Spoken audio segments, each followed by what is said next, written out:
ഒരിക്കൽ ഒരു ചൈനീസ് കർഷകന്റെ കുതിര ദൂരത്തേക്ക് ഓടിപ്പോയി. അന്ന് വൈകുന്നേരം അയൽവാസികളെല്ലാം വന്ന് സംഭവത്തിൽ പരിതപിക്കാൻ തുടങ്ങി. കുതിര ഓടിപ്പോയതിൽ തങ്ങൾക്കും ദുഃഖമുണ്ട്. എന്തൊരു ദൗർഭാഗ്യമാണിത്. അപ്പോൾ കർഷകൻ പറഞ്ഞു, ആയിരിക്കാം. എന്നാൽ പിറ്റേ ദിവസം കുതിര മറ്റ് 7 കുതിരകളോടൊപ്പം മടങ്ങിയെത്തി.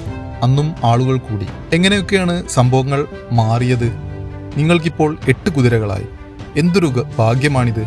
അപ്പോഴും കർഷകൻ പറഞ്ഞു, ആയിരിക്കാം. അടുത്ത ദിവസം ഒരു കാട്ടുകുതിരയുടെ പുറത്ത് കയറുന്നതിനിടെ കർഷകന്റെ മകൻ തെറിച്ചു വീഴുകയായിരുന്നു. കാൽ ഒടിയുകയും ചെയ്തു. അപ്പോൾ അയൽക്കാർ പറഞ്ഞു, ഇത് വളരെ കഷ്ടമായിപ്പോയി. അപ്പോൾ കർഷകൻ പ്രതികരിച്ചത് ആയിരിക്കാം എന്നു മാത്രമാണ്. അതിനടുത്ത ദിവസം യുവാക്കളെ നിർബന്ധിത സൈനിക സേവനത്തിന് കൊണ്ടുപോകുന്നതിനായി പട്ടാള ഉദ്യോഗസ്ഥർ അവിടെ എത്തി. കാലൊടിഞ്ഞു കിടക്കുന്നതിനാൽ കർഷകന്റെ മകനെ അവർ കൊണ്ടുപോയില്ല.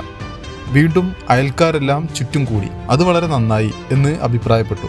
അപ്പോൾ കർഷകൻ പറഞ്ഞത് ആയിരിക്കാം എന്ന് മാത്രമാണ്. എന്താണ് ഇതിന്റെ ഗുണപാഠം? നമ്മുടെ ജീവിതത്തിലെ എല്ലാ സംഭവങ്ങളും സാഹചര്യങ്ങളും നിഷ്പക്ഷമാണ്. അവയെല്ലാം നല്ലത് മോശം എന്ന മുൻധാരണയോടെ സമീപിക്കരുത്. ഓരോന്നിനോടുമുള്ള നമ്മുടെ കാഴ്ചപ്പാടിനനുസരിച്ചാണ് നല്ലതാണോ മോശമാണോ എന്ന അർത്ഥം നാം കൽപ്പിച്ചു നൽകുന്നത്. ഒരു സംഭവത്തിന് നാം നെഗറ്റീവ് ലേബൽ നൽകുമ്പോൾ നമ്മുടെ തന്നെ ബോധം നമുക്ക് നൽകുന്നത് വേദനയാണ്. കർഷകന്റെ കഥ വരച്ചു കാട്ടുന്നത് പോലെ നമ്മുടെ ജീവിതത്തിൽ നടക്കുന്ന കാര്യങ്ങളെ നെഗറ്റീവ് കാഴ്ചപ്പാടോടെ നോക്കാതിരിക്കുന്നതാണ് ബുദ്ധി. നന്ദി, നമസ്കാരം.